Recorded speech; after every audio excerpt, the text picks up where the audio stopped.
Good morning, good afternoon, and good evening to everyone joining from around the world. My name is Dabney Close, and I'm a consultant at the Human Vaccines Project. My colleague Sabrina, unfortunately, is out of the office recovering from COVID-19, so I'll be filling in as the moderator for today's webinar. The past few weeks in COVID vaccine news have been very eventful, resulting in a clearer picture of what a potential vaccine timeline and rollout could look like. Just yesterday, the UK became the first country to approve emergency use of Pfizer-BioNTech's COVID-19 vaccine that showed over 90% efficacy in phase 3 trials. In the US, an advisory panel for the CDC met this week to effectively determine what a vaccine rollout would look like in the US, with the first available doses going to healthcare workers and nursing home residents. While this news gives us reason to be hopeful, it is worth mentioning the dire state of the pandemic both here in the US and globally. Many regions have surpassed the number of infections from early spring, and the case count continues to rise. There are still numerous vaccine trials underway, so in the coming weeks, we'll be on the lookout for the release of additional data and other vaccine developments. Today, we'll be hearing from a researcher who has been studying immunological memory and variability and worked with the Human Vaccines Project on one of our earliest clinical trials using hepatitis B as a probe for immune responses. Just a note before we begin, the information presented today includes some pre-published data that is currently under peer review. At the request of the author, we ask that you not reproduce or disseminate the data presented. The session will be recorded and available on our website and our social media channels for you to review. Today's speaker is Dr. Darragh Duffy. Dr. Duffy leads the Translational Immunology Lab at the Institut Pasteur in Paris and is co-coordinator of the LabEx Milieu Interieur project. Dr. Duffy has a background researching immunological memory as well as TB and HIV vaccine development before moving to Pasteur to study more generally immune variability. The overall goal of his research is to better understand the fundamental mechanisms behind interindividual differences in immune responses and apply these discoveries to relevant clinical questions.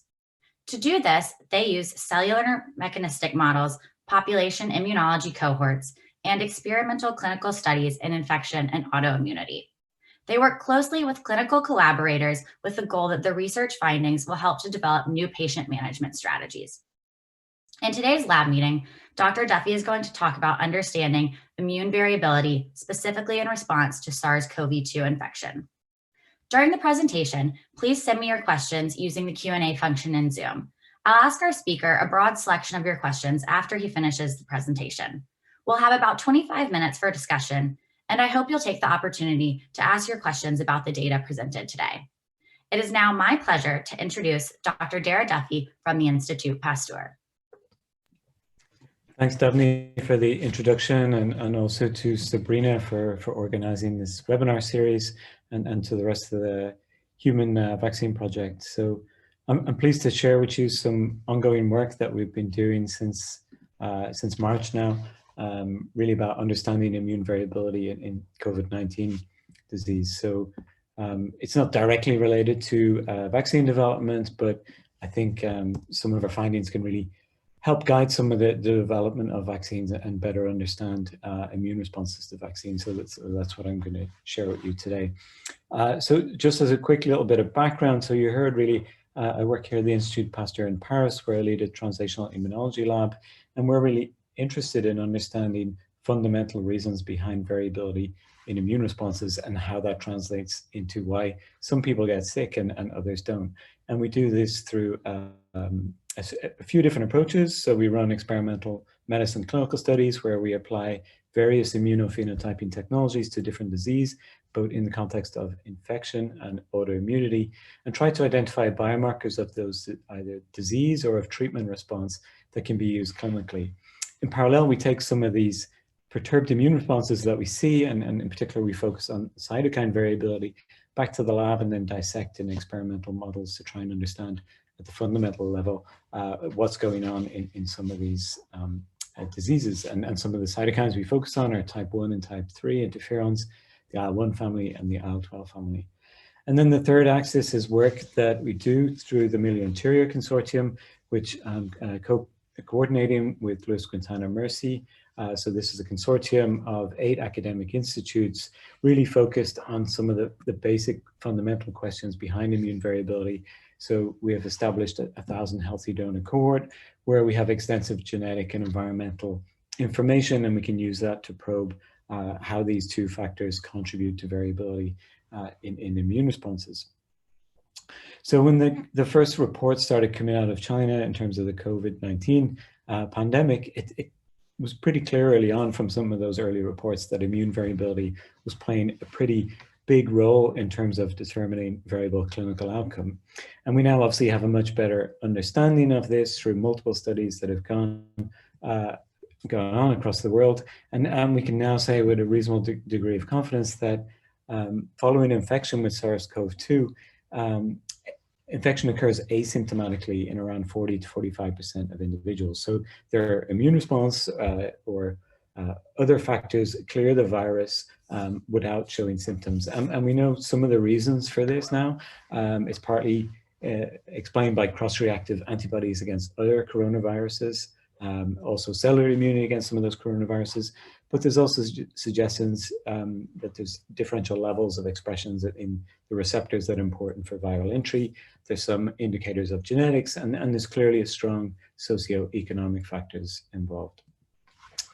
Of people that do go on to show symptoms, the vast majority are mostly mild or moderate, so around 90–95%. But a significant number, still around 5 to 10%, go on to develop severe and critical disease. And we know this kind of happens now in a sort of 2 stages. The first stage is, average symptoms in the first sort of week to 10 days. And then there's a second phase where there's rapid worsening that can lead to respiratory problems. And it's at this point that the patients can require oxygen supplementation, and in this population, it's around a 0.5 to 1% death rate.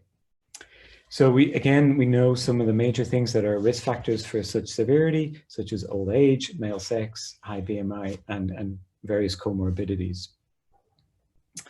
So we were still interested, beyond these risk factors for severity, can we understand what's going on in terms of the immune variability in these patients? And with this, can we identify biomarkers to stratify patients for different clinical management?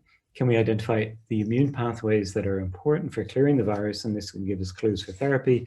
And it can also help us identify vaccination correlates of protection to really help support the development of those vaccines and their rollout in large population campaigns. So to do this, back in March, we were able to establish a cohort at Hôpital Cochin here in Paris, established by many different clinicians listed here, in particular Benjamin Thierrier and Solon Kernes. And really the idea here was to focus on COVID patients without obvious comorbidities that were not at the extreme ages of life or with high BMI. So a relatively homogeneous population where we could really hone in on this question, what's different in these patients in terms of their immune responses. And we focused on this critical window of around 8 to 12 days post-symptoms. This plot here is just to show you the nasal swab viral load between the 3 groups. So I should say the color code throughout is indicated here: blue for moderate, severe for purple, red for critical, and they always go left to right.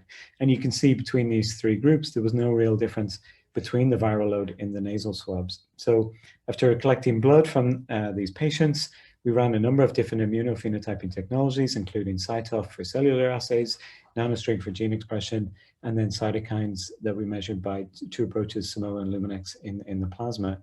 And really a huge amount of work done by a fantastic team, Nikaya, Vincent, Bruno, and Sarah, who were managing these samples in the P3 down back in the first lockdown in Paris back in March and April. So this work was published over the summer, so I'm just going to highlight some of the major findings. So this heat map is looking at the transcriptional analysis, and not surprisingly, we saw really big differences with severe and critical infection. You can see all this red that is upregulated compared to the moderate and the healthy controls. And it's also captured in this PCA analysis. You can see along PC1 in black here, you have the healthy controls, and the first principal component is really segregating the healthy patients from the severe and critical, with that moderate split somewhere between. We ran gene set enrichment analysis on these PC1 components, we came back with a lot of different immune pathways that you would expect, such as innate immune signaling, TLR signaling, MHC1, phagocytosis. So really not so surprising. So we also analyzed cytokines in parallel, and we knew that they were obviously elevated and critical. There was other reports that were describing this, but we wanted to go further and try and understand where these cytokines were coming from. And this is one of the advantages you can do when you measure RNA from the blood and secreted cytokines from the plasma. And here, when we look at some of the key inflammatory cytokines, such as IL-6, TNF alpha, and IL-1 beta, interesting, you can see for the protein level has a strong, significant upregulation of IL-6 with increasing severity, but this wasn't matched at the RNA level, suggesting that the IL-6 is coming from the infected tissues, such as the lung or the nasopharynx. Similarly for TNF, it's not been produced by circulating immune cells, it's really coming from infected tissues. But in contrast for IL-1 beta, we see an increase in IL-1 beta RNA in the circulating blood cells, but not in the protein levels in the plasma. So it just highlights the importance of looking both at transcripts and protein when you do these kind of immunophenotyping studies. So that was describing critical, that fitted with a lot of the other reports that had been online at the time and that have been coming out since. But we were more interested to dig deeper in terms of what was going on with the severe and the critical. And here, if you look more closely at the second principal component now, going from top to bottom, we can start to see different clustering of the red and the purple. And when we do the gene set enrichment analysis along these components, what comes back is type 1 and type 2 interferon signaling. So this wasn't really a big surprise. It was one of the leading hypotheses. Type 1 interferons are really critical in terms of antiviral immune responses. So again, we wanted to look further at these specific pathways. When we now look at the gene expression of genes related to type 1 interferon responses, this is where it started to get a little bit more complicated. We see an increase in genes that we could say are related to signaling of type 1 interferons, such as IFNAR1, this is the receptor, JAK1 and TYK2, these are the immediate downstream signaling molecules from the receptor. However, when we look at the ISGs, so these are the key genes that are important for actually controlling the virus, such as MX1, IFID1, and IFID2, these were downregulated in critical patients. So it was a bit confusing as to how to interpret this. So again, this is where measuring the protein comes in usefully, because you can get a clearer idea of what's going on at the agonist level. But interferon proteins are not easy to measure. We've been working for a number of years with digital ELISAs, and that allows us to measure at sensitivities of femtogram per ml. So you can clearly see very low levels in healthy controls. But in moderate cases, a strong upregulation of this type 1 interferon protein, but this drops dramatically with critical infection. We saw something similar for type 2 interferon gamma proteins, but less dramatic. But there's a number of different assays that we could run to support these conclusions. We performed the interferon activity assay. This is done by Flora Rosenberg's lab at Cochin. So this is taking plasma from the patient and testing its ability to protect a cell line against an in vitro viral infection. And you can see in the critical patients, there's almost no type 1 interferon activity. Similarly for an ISG score, so this is an accumulation of 6 ISGs that are used clinically. You can again see that was downregulated in critical infection, and these correlated with the protein very nicely. So this wasn't a longitudinal study, but we did have some samples that were at different days of symptoms. So we were curious to ask, well, does interferon protein change over time? And you can see in the moderate cases, it remains elevated, but with severe and critical, you can see it's going down with time, and in critical, it's below mostly the whole time. And again, if we look at these measurements prior to clinical deterioration, we can see that this low type 1 interferon response preceded clinical deterioration and had a pretty strong odds ratio with critical risk. So for us, this was pretty conclusive data about the importance of type 1 interferon responses in COVID, but there's still some confusion in the field. There's been a few reports that an immediate reading of the manuscripts appear to conflict with some of our observations. So I want to just highlight why we can explain some of those. For example, Broggie et al., they reported increased type 1 interferon at the mRNA level, but in the nasopharynx and the bowel. So this was in a handful of patients, but they're measuring RNA and in a different site to us. Also, a bit more confusing was Lucas et al. They reported that in severe COVID-19, there was maintained elevated type 1 interferon protein levels. And here they used a Luminex assay, which is pretty different to ours. And I'll show in more detail why that is. So some potential reasons for some of the confusion. There's obviously a difference in the time points that people are looking at. We think that interferon is important early on for that initial response to the virus. It's important to consider the differences that might be going in different tissues. There's also different patient populations, but there's also very different ways of measuring interferon. I've shown you most of those. You can measure it at the RNA level. You can measure its downstream effect throughout that ISG, or there's different ways of measuring the protein. So I just want to highlight the measurements of the protein because we've been working on this for a number of years. I mentioned interferons are hard to measure because they're at such low levels. So it's why we've been using this digital ELISA measurement, which has a limit of detection of 1 femtograms per ml, which is indicated here. This is the healthy controls. You can see a couple of individuals that were positive here, but these later turned out to be asymptomatic infection because they were seropositive for the virus. And you can see that decline. So the same data I showed you before, just presented in a different way.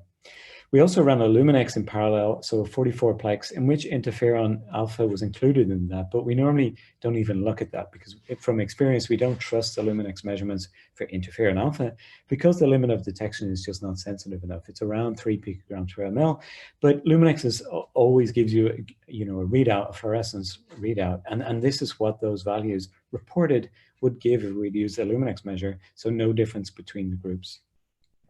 So just to go a little bit more technical detail behind that, if you're not familiar with this, so Luminex is a bead-based ELISA, so it's multiplexed. So essentially your antibody against your cytokine of interest is coupled to a different color-coded bead, and that way you can multiplex and have different antibodies against different cytokines on different color-coded beads. And then the fluorescence is measured in this flow chamber, very similar to flow cytometry. So you're measuring fluorescence off a bead that's running through on flow. Simoa, on the other hand, so this is a digital ELISA approach developed by a team at MIT, David Walt's lab, that was published over 10 years ago now in Nature Biotechnology. The key difference here is, so it's similar, using similar beads. It's the same chemistry, it's an ELISA, so similar antibodies. But the key difference is the beads are isolated in these nanowells, where you have hundreds of thousands of these nanowells etched onto a CD-ROM technology. And then each bead falls into one of these wells. You then seal the bead, and with a high fluorescence camera, you're measuring the fluorescence of a single bead.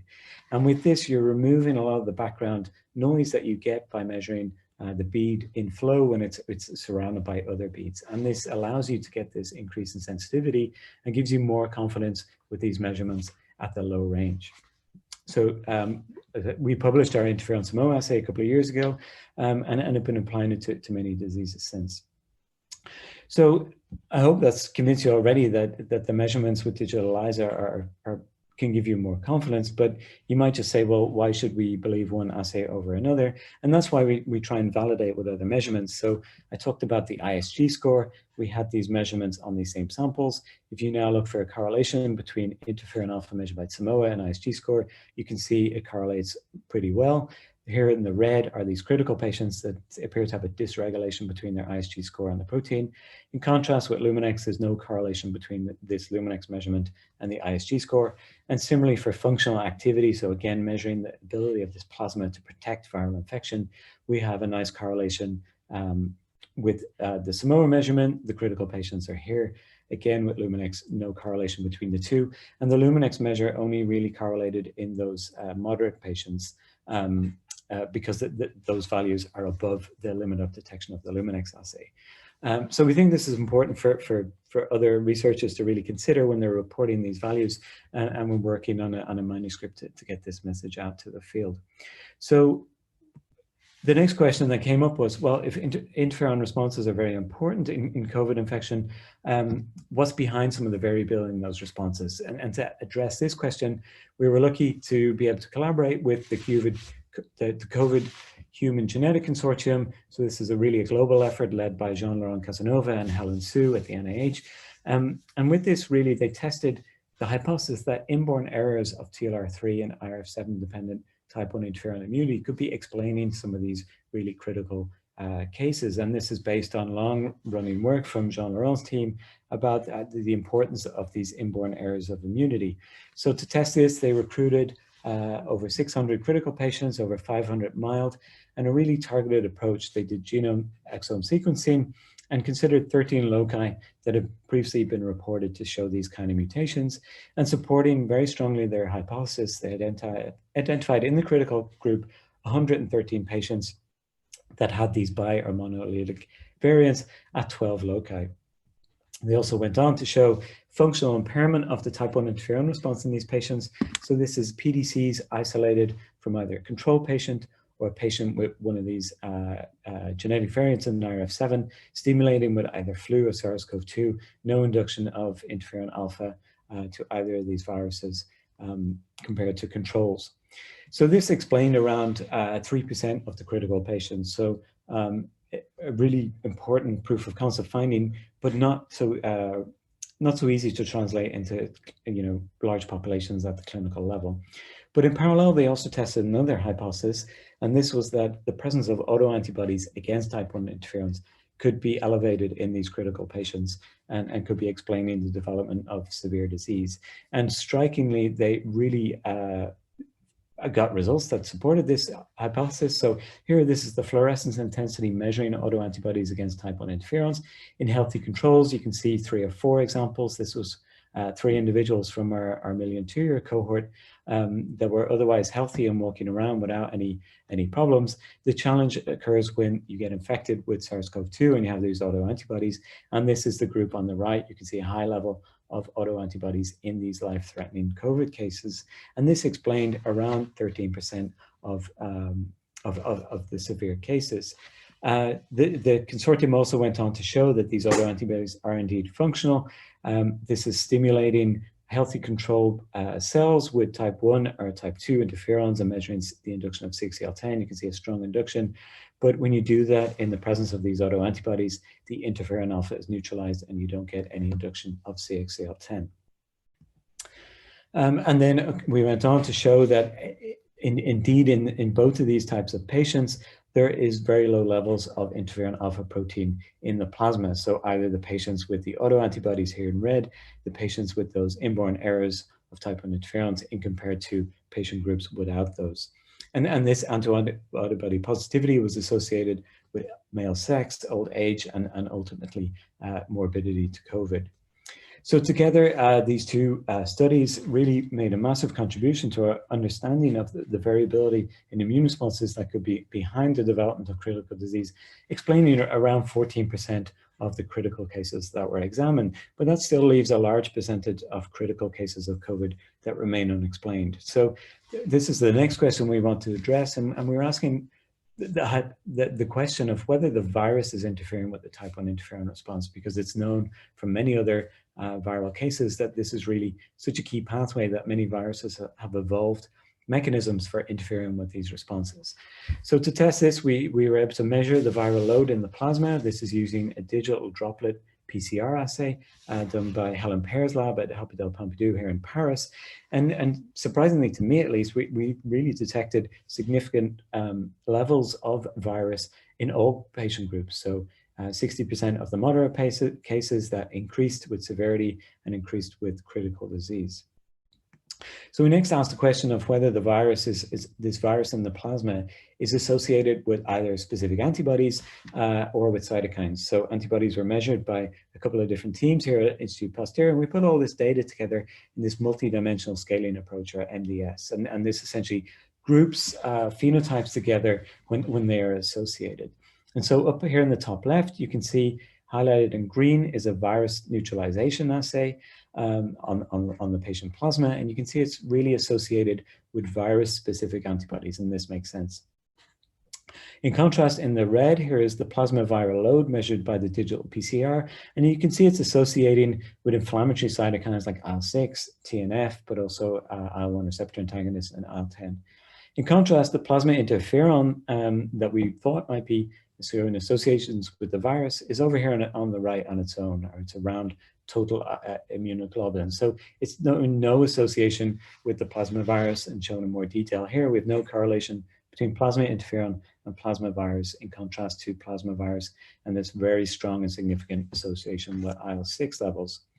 So if we just summarize this, this part of the talk, what we think is going on in this sort of simplified cartoon on the left, we have moderate cases. So this is an extrapolation, just to highlight, we've taken sampling only at this single time point of about a week post symptoms. But we know that SARS-CoV-2 infects the nasal pharynx. We can have 1 to 2 weeks without symptoms as the virus is undergoing replication, then it reaches a point where it triggers symptoms. But in moderate cases, we get the strong type 1 interferon reduction response. It controls the nasopharynx viral levels. We get some spread of that virus into the blood. We don't know if this virus is actually replicative, but we can detect traces of it. And we get a moderate systemic inflammation triggering of innate and adaptive immune responses, and the virus is globally controlled in the majority of individuals. However, in those subgroups of patients that go on to develop critical disease, we've shown that there is, for various reasons, perturbed type 1 interferon responses that can be either genetic, it can be due to autoantibodies, or there could be other factors. And in this case, you don't control the virus in the nasopharynx infected tissue. You get larger numbers of blood, a virus in the blood, and you get a stronger systemic inflammation. So this seems relatively clear, but we want to go further. What's happening in this crucial stage early on in those patients that don't have either the mutations or the autoantibodies? So to address this question, we applied many of these immune phenotyping approaches to the nasal swabs. And for this, we collaborated with the team of Jim DeSanto here at Institut Pasteur and Pedro Concalvales and his team. And we've been working for a number of years with Jim's team within the Milieu Interieur Consortium, specifically on nasal swabs in the context of healthy immunity, applying different cytokine assays, measuring antibodies, but also looking at the microbiome and viruses within those samples. So we applied the same approach to the same cohort of COVID patients at Cochin Hospital and ran these multiple assays on that. So when we look at that now we measure the cytokines in the nasal swabs. Excuse me, we see some similarities with the blood, but we also see some interesting differences. So in terms of the similarities, so here in this top heat map, I'm showing you the cytokines that are different between controls and infected patients. And again, we see this lower levels of these crucial cytokines, type 1, type 2, and also type 3 interferons now, but also a dysregulation of IL-33 and an increase in some inflammatory cytokines. And that's reflected here in these individual graphs. However, we focus on the patients and ask what's elevated or what's different and critical. We see this elevation of these other factors. So some inflammatory cytokines, some growth factors such as GCSF and VEGF. And so this was kind of challenging to interpret for a while. And we've been scratching our heads with this. So again, we did the multi-dimensional scaling analysis, integrating the cytokines, the antibodies, and the viral load just in the nasal swab now. And what we see now here, so that the antibodies are clustering together. We see the nasal viral load is up here in the top left. And on the bottom right, we have this grouping of cytokines, these key interferon responses. So the fact that they're at the opposite end of this from the nasal viral load shows that they have a negative association. And this is illustrated here. We have these negative correlations between the virus and the interferon responses in the nasopharynx, indeed suggesting that maybe the virus is interfering with the interferon response in the mucosal tissue. But what about this cluster of cytokines that are here, that are elevated specifically in the critical patients? They're not associating either with the virus, either with the antibodies, or with the interferon response. So again, we were scratching our heads on this, trying to understand this for some time. And it only really became clear when we added in another component. And this is the microbiome as assessed by 16S sequencing. So now when we layer on the microbiome 16S, we start to see certain species such as Corynebacterium, Dulce gratum genus that are now associating with these important immune responses for combating the virus.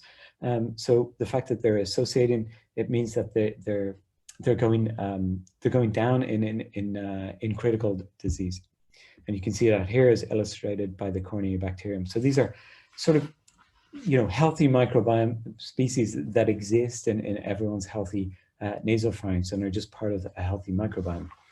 In contrast, if we now look here at these other cytokines that are elevated in critical infection, we see those associating with species such as Staphylococcus or Peptiostreptococcus. So these are more opportunistic bacterial species.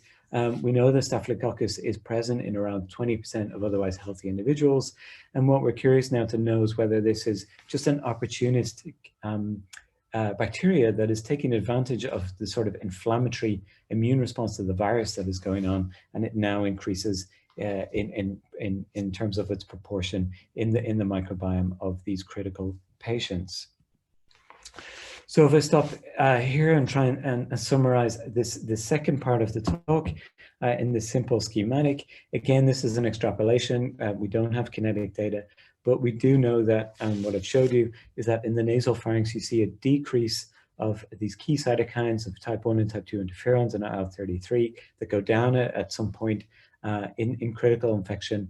In parallel to that, we see a loss of some of these key microbial species that are present in a healthy microbiome. And in parallel to that, we see an increase in the nasopharynx of some of these inflammatory cytokines and other growth factors. And at the same time, an increase in some of those more opportunistic, potentially infectious bacterial species such as Staphylococcus. So the key question for us now is do some of these opportunistic infectious type bacterial species, do some of those leak into the blood and where they will be likely to drive systemic inflammation? So this is really one of the key next questions.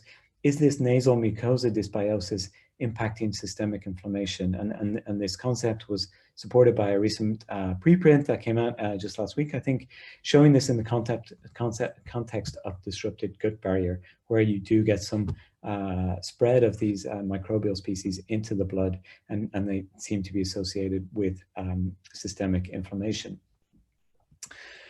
So I'm going to stop there and just try and summarize in terms of what there's still many ongoing and open questions around immune variability in COVID. We're clearly understanding a lot more. I hope I've convinced you with some of our work, but there's many other people in the field that have been asking some of the same questions.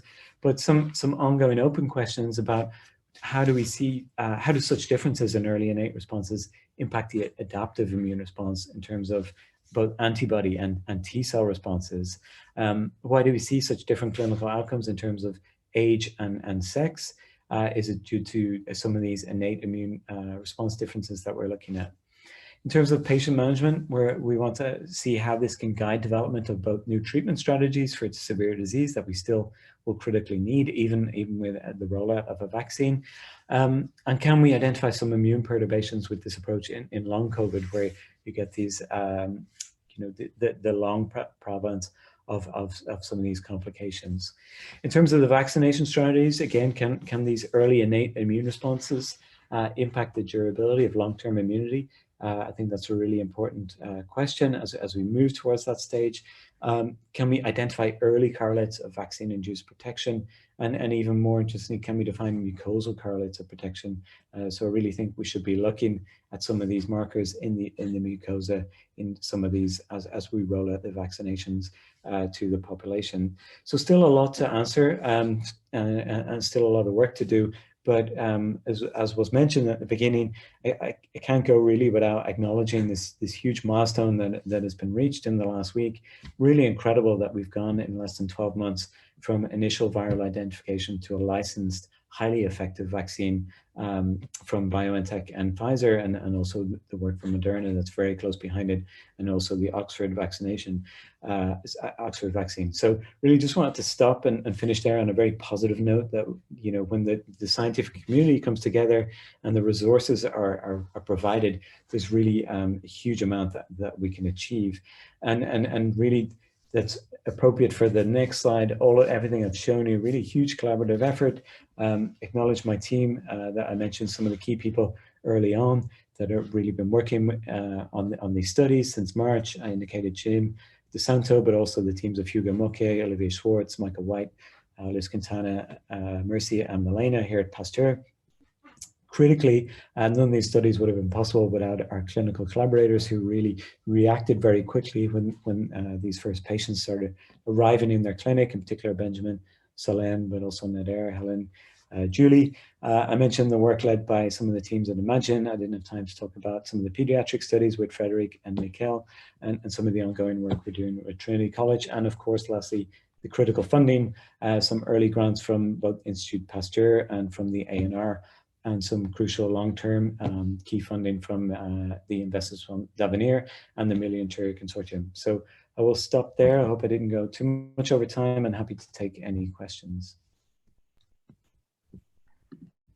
Thank you so much for that very interesting presentation, Dr. Duffy. I'll actually ask you to keep your slides up just in case it's helpful to go back to any figures addressing the Q&A. So let's go ahead and jump right in. So our first question, does the interferon data suggest treatment by nebulized interferon direct to the lung should be a good approach? Yeah, so this is a great question. I wanted to put in some of the treatment data on interferon, but I just didn't think I had enough time. It does suggest that. I mean, the most solid study that has looked at this, so the large randomized controlled trials in the UK that showed that steroids were effective, didn't show any positive result with interferon, but it was given quite late. It was given systemically. We think interferon is crucial early on. It could even be detrimental later on. So one way to get around that is indeed to give it directly into the mucosal nasopharynx. There's teams looking at that. Another way is to target type 3 interferons, which has a more localized, the receptor is more localized in the mucosal tissue.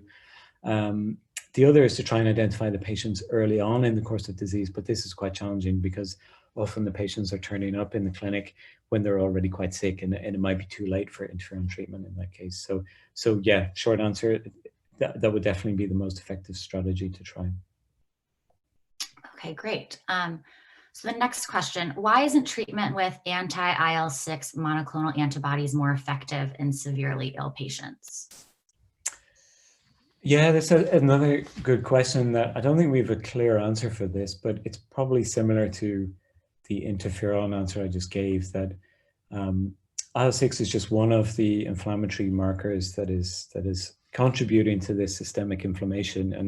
And it appears that if you block IL-6, it's just not enough. You probably have to block multiple other cytokine pathways to be effective. So there was a lot of hope early on about blocking IL-6, but it hasn't really panned out. A lot of the high levels of IL-6 are coming from the infected lung, and also probably the infected nasopharynx.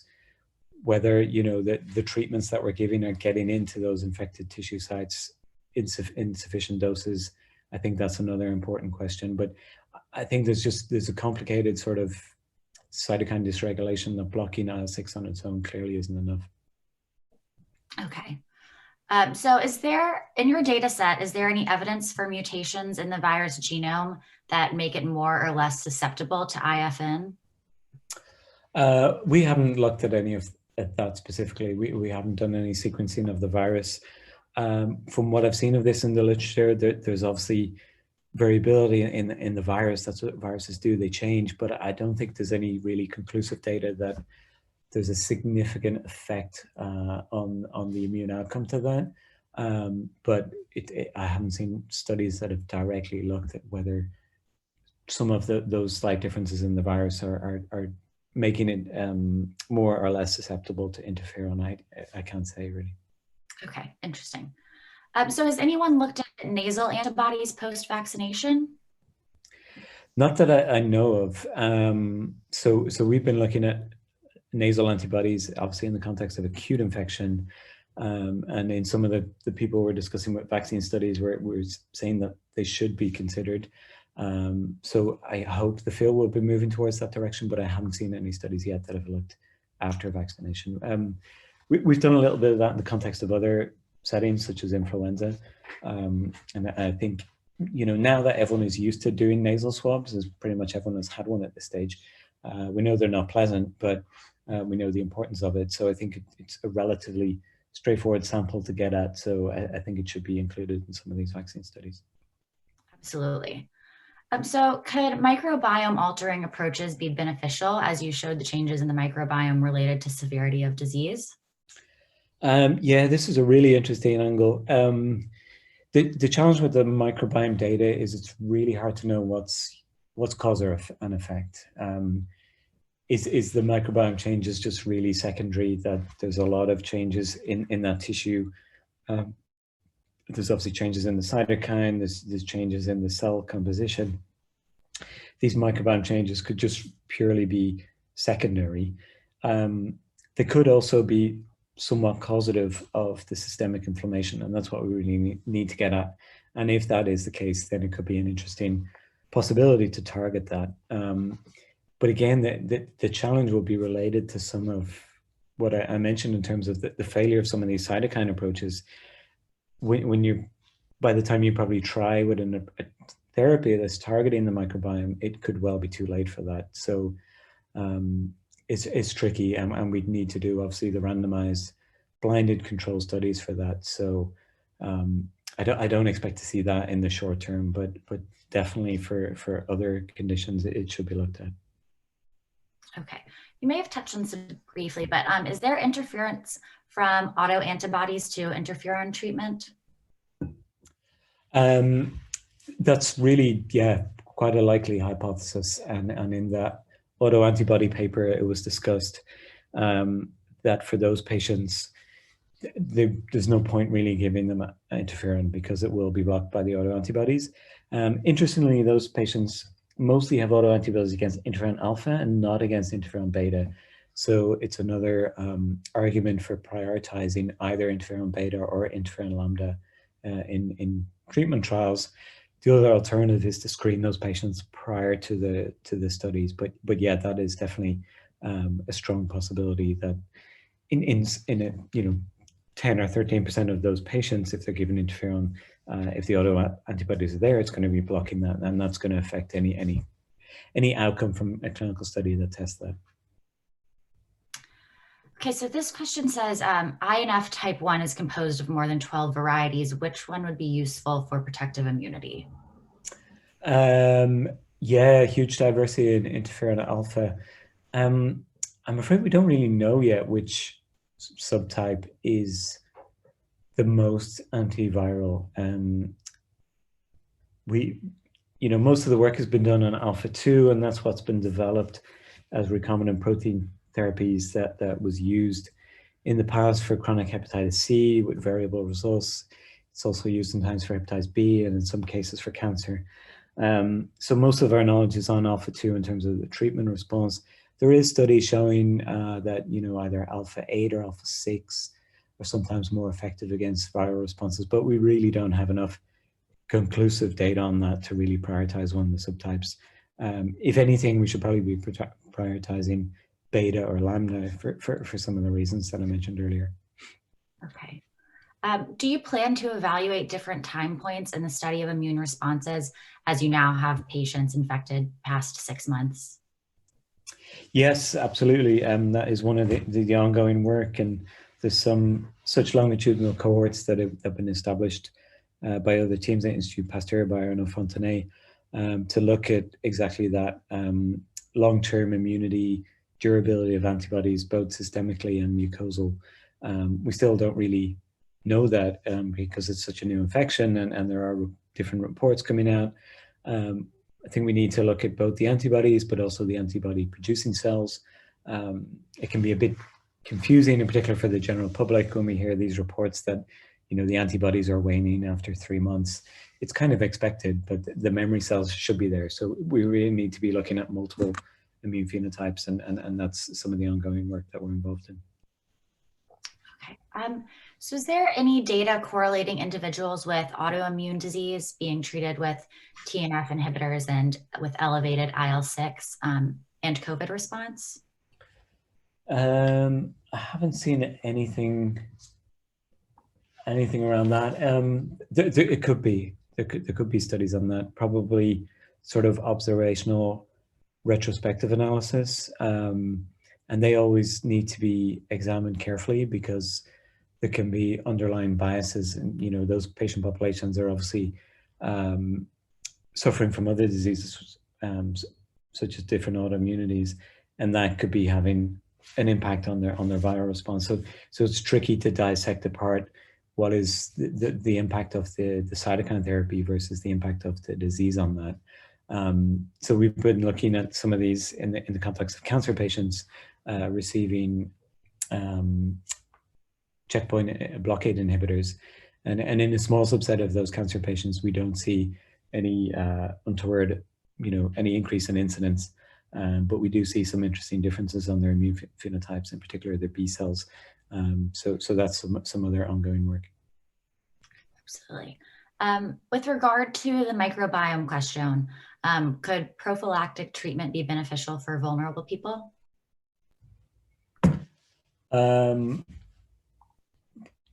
Potentially.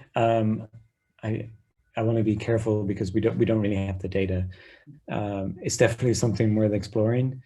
But I think we need to have more concrete data that the microbiome effects are really causative and not just correlative, and it's not just a consequence of disease, but we need strong evidence that it's really impacting the disease outcome, and then that will be justification to start trying some interventional studies. So it's still early days in terms of the importance of the microbiome. Okay.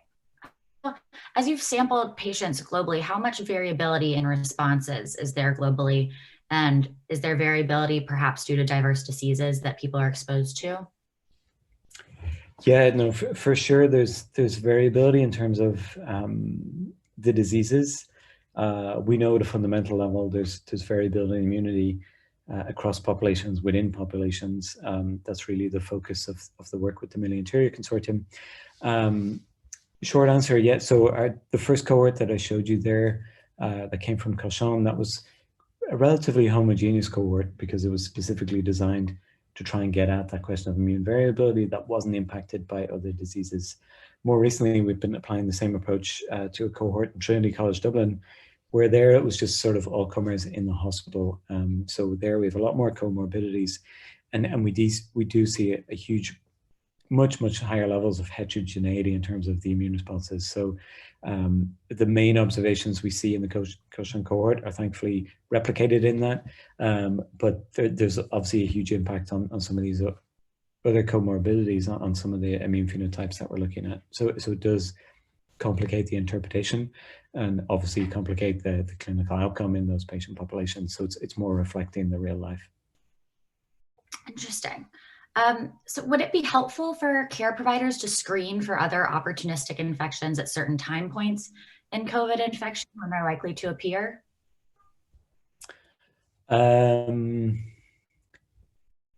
Yeah, I mean, if that's possible in the clinical settings, I think in the first wave, at least in Europe, that just wasn't possible because the clinicians were just overwhelmed and coping with managing the severe cases.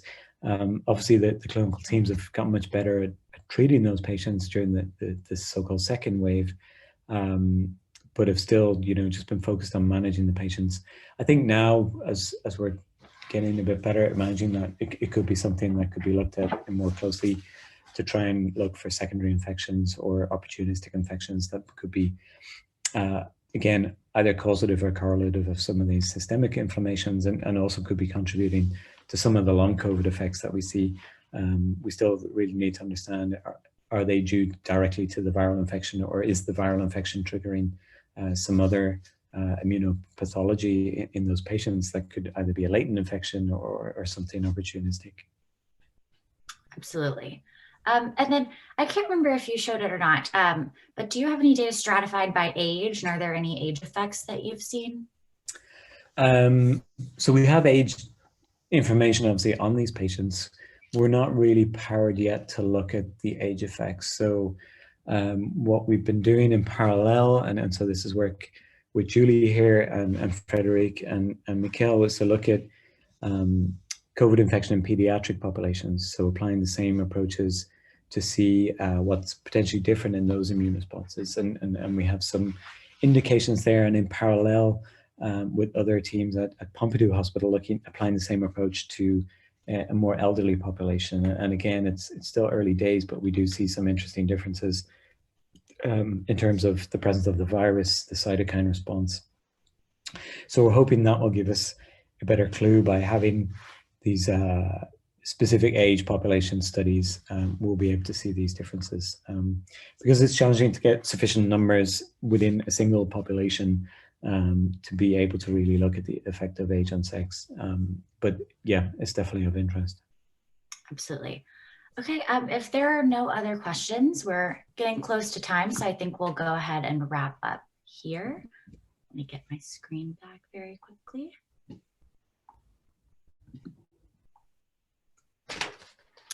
I'd like to thank our speaker for sharing your insights on COVID-19 with us today. We really appreciate your work and for taking the time to answer questions on your research. And I want to thank all of the attendees for your participation and sending in your questions for our speaker today. We have a really engaged audience participating in these webinars, and I want to thank you for spending your time with us and lending your expertise as well to these discussions. I invite you to join us 2 weeks from today on the next Global COVID Lab meeting, which is scheduled on December 17th. Our next speaker will be Dr. Christos Kyratsous from Regeneron Pharmaceuticals, who will present on the clinical testing of a full human antibody cocktail against SARS-CoV-2. If you're interested in more research on COVID-19, please sign up for the HVP COVID report. In this newsletter, we present insights from experts all around the globe and highlight the latest scientific articles and data. Please feel free to visit our website and follow us on LinkedIn, where we'll upload a recording of this webinar for you to review. And with that, I'll say thank you for joining, stay safe, and we hope that you'll join us again on the next Global COVID Lab meeting. Thank you again, Dr. Duffy. Bye, everyone. Thanks, everyone.